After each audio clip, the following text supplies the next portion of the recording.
my name is Rebecca Lee, and I co-wrote this book, The Mercury Detoxification Manual, with Andy Cutler, PhD. It's about how to chelate mercury out of your body. And there's a lot of controversy about how to do this properly. So a few years back, I wrote an article called The Chelation Wars, What Exactly is Lipoic Acid? And this is a really important question, and I am going to read this article for people who like to listen to videos, and then I'll post it later on so you can read it. So I write, in past articles I wrote about a YouTube interview between Chris Shade with Becky Davila.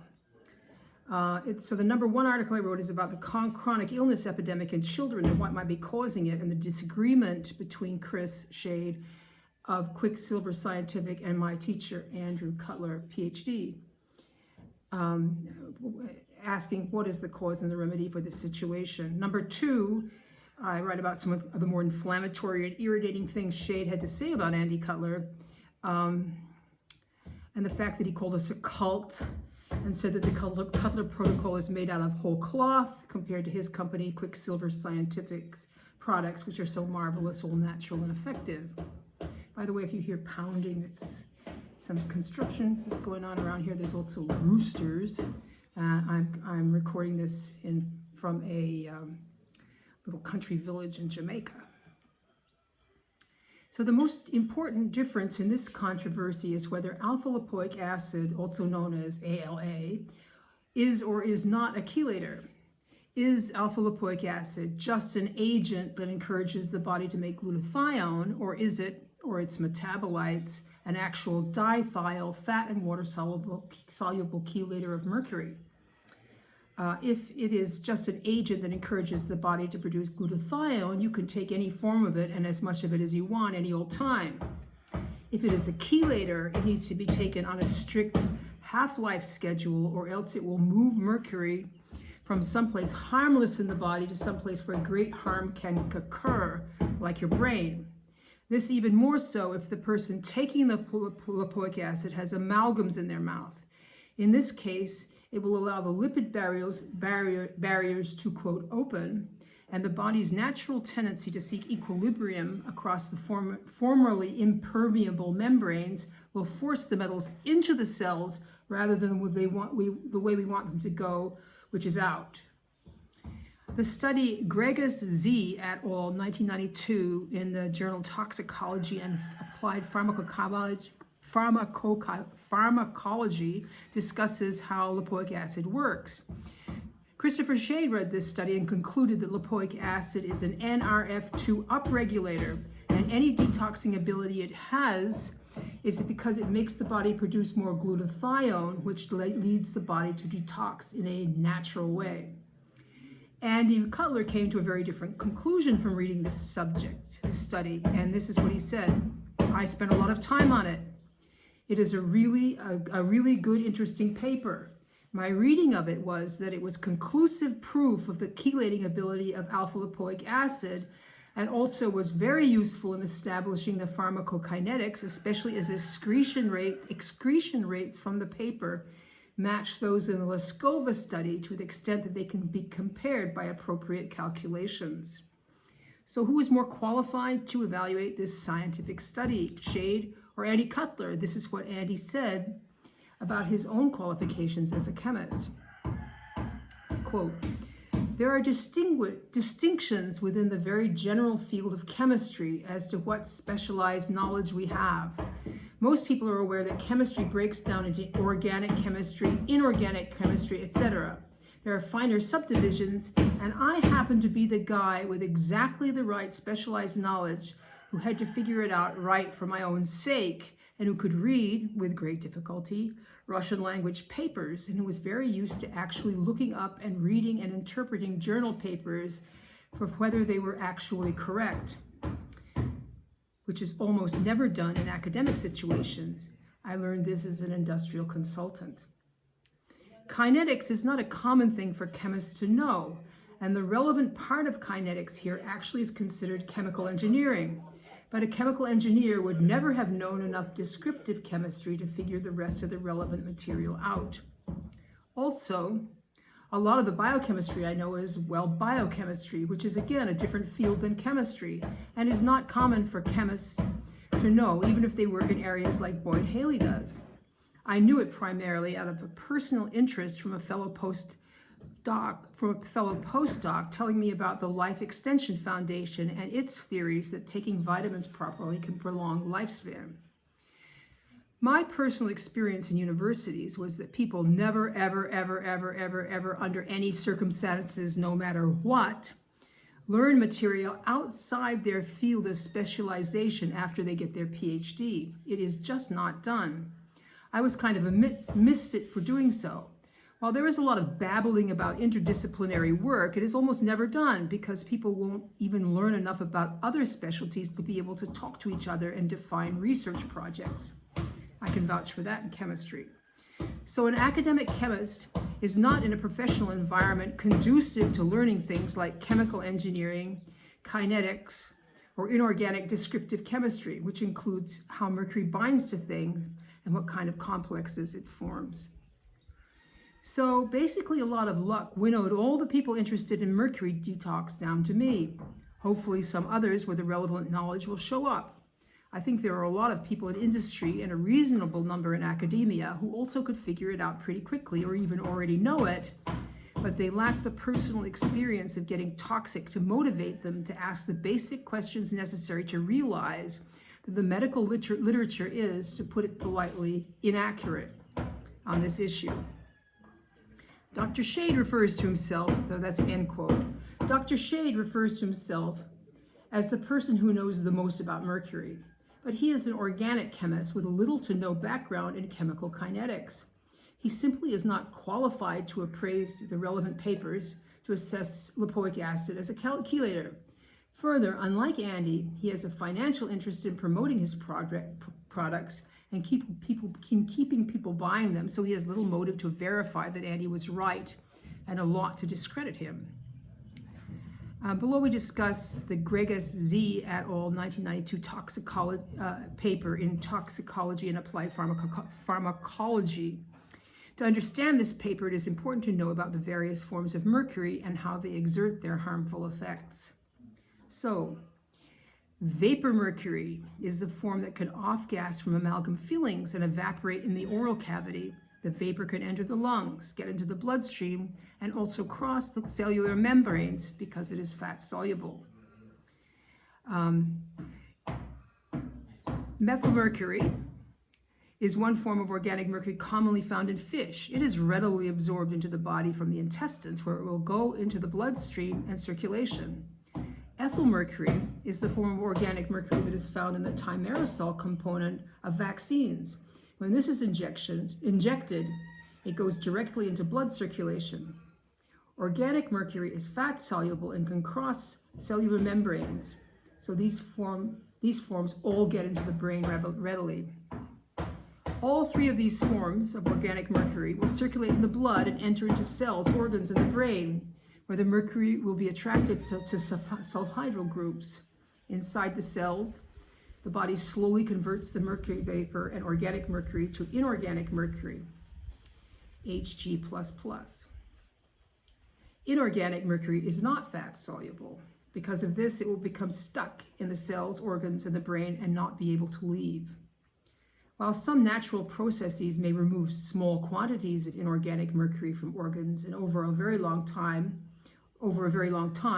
whatever is in the brain basically remains there for life. That is why we need a fat-soluble chelator that is able to cross the blood-brain barrier to get into the brain to remove inorganic mercury. The Gregus study shows that alpha lipoic acid is such a fat-soluble chelator. In the Gregus study, rats were injected with specific metals and alpha lipoic acid. Bile was collected for analysis every 30 minutes. At the end of the 3-hour experiments, the rats were sacrificed and samples of blood and tissues were collected for analysis. The experiment showed that alpha lipoic acid dramatically increases the excretion of Hg++ into bile. At the lowest lipoic acid dose, there was a 12-fold increase of Hg++ excretion, while at the largest dose, a 40-fold increase of Hg++ was found in the bile. Shade theorizes that the observed increase of mercury in bile is the result of alpha lipoic acid activating NRF2, which is called nuclear factor erythroid-related factor 2, which would subsequently increase glutathione, and it is the glutathione that is responsible for moving the mercury. But Gregus et al. Did a further series of experiments that treated rats with DEM, or diethyl malate. DEM depletes liver glutathione. The experiments showed that this pre-treatment did not influence significantly the biliary excretion of Hg++ during the first 2 hours after administration of mercuric chloride. If Shade's theory was correct, then we would expect the DEM treatment, which depletes glutathione, to decrease the biliary excretion of Hg++, but it does not. This clearly shows that Shade's theory is wrong. Another important aspect of this study is illustrated in its table 1. The control rats, mercury treated but not treated with lipoic acid, had 0.59 nanomoles of Hg++ per grain at the end of the experiment. The mercury ALA treated rats had 1.72 per gram in the brain at the end of the experiment. As explained earlier, Hg++ does not move across the blood-brain barrier because it is not fat soluble. In that case, how could the lipoic acid treatment increase it by almost 3-fold in the brain? The only way that this mercury could move into the rats' brains was if the lipoic acid somehow helped or chelated the mercury and moved it in. Shade's theory that glutathione is responsible for moving the mercury is contradicted by his own statement in the interview, where he says there's no transporters for glutathione to go into the system. In the body, substances tend to move from areas of higher concentration to areas of lower concentration. In the case of the Gregus rats, when they were injected with mercury chloride, Hg++, the blood contained a higher concentration of mercury than the brain. The treatment with a lipoic acid allowed the inorganic mercury to cross the otherwise impermeable membrane of the blood-brain barrier and move it into the brain. The direction into the brain followed a concentration gradient from higher to lower concentration. It is for this reason that Andy Cutler has always advised not to take lipoic acid when there is any mercury amalgams in the mouth, and also to avoid it in the first 3 months after the final removal of amalgam fillings. When the final amalgam is removed, the daily off-gassing from the amalgams will stop trickling into the blood, and with time, the concentration of mercury in blood will drop. Once the concentration in blood is lower than that of the brain, which is 3 months after the final removal, then it is safe to take lipoic acid on a proper chelation schedule and start the removal of mercury from the brain. If patients take lipoic acid when they still have amalgam fillings in their mouth, the lipoic acid will draw from the huge reservoir of mercury of the fillings, and transport it into the brain and organs because the concentration gradient favors that direction. If they wait to take lipoic acid until 3 months after final amalgam removal, the mercury concentration of blood will be lower than that in the brain, and the concentration gradient will favor removal from the brain. Chris Shade has misinterpreted the Gregus study. He has a financial incentive to control the narrative and promote the sales of Quicksilver's expensive products. He also knows that most people, doctors and dentists included, won't have time to review papers. If they do, without the appropriate background, they might have difficulty understanding and interpreting the studies. Perhaps Shade doesn't even understand these studies himself. But this underscores the importance of taking responsibility for your own health and not giving that responsibility away to someone who is more interested in financial gain than the well-being of mercury-poisoned patients. Another study that Andy Cutler used when he was developing his chelation protocol is Lescova GE. It's called Protective Effect of Lipoic Acid Amide in Experimental Mercurialism. Most people are not aware of this paper because it is written in Russian. In the Laskova study, rats were treated with mercury vapor. Half of these rats were treated with lipoic acid. The experiments, technically they used the lipoic acid amide. The experiments went on for 5 months. The lipoic acid treated rats excreted 59.6% more mercury in urine and feces as compared to the control rats with no treatment. The mercury concentration in the kidneys of the control rats was 1.5 times higher than the lipoic acid treated rats at the end of the experiment. The mercury concentration in the liver of the control rats was more than 2 times higher than the treated rats. The investigators concluded that the protective action of lipoic acid amide is based, on the one hand, on binding to mercury and excreting it from the organism, and on the other hand, on the protection of carbothioate groups of some biologically active compounds. A number of quicksilver products contain lipoic acid. These products have no warning that they should be taken with amalgam fillings or with recent exposures to mercury. Taking lipoic acid with lipoic acid with amalgam fillings will do the same thing as taking alpha lipoic acid. It will move mercury from the fillings and send it to the brain and organs. We feel obliged to explain this to people to keep them from harm. Furthermore, Andy said to never use lipoic acid even on a proper chelation schedule. All of the people who got better with the Andy Cutler protocol used ordinary RS lipoic acid, and people who did attempt chelation with R lipoic acid reported worsening. So here's a quote from Andy. Almost all studies are done with RS, regular plain old lipoic acid. Thus, it is more proper to say that R lipoic acid hasn't been proven to do any of the things that lipoic acid has been proven to do than vice versa. All relevant literature and human experience with chelation has used regular RS lipoic acid, not R lipoic acid. Since they are in fact different, using R lipoic acid is turning yourself into an original medical experiment with the expected high probability of negative outcome. Approximately 3 months after all amalgam has been removed, it is safe to take lipoic acid, not R lipoic acid. To be used safely, it must be taken at intervals of every 3 hours or less around the clock for several days on chelation cycles. This will get the net movement of mercury going out of the brain and body.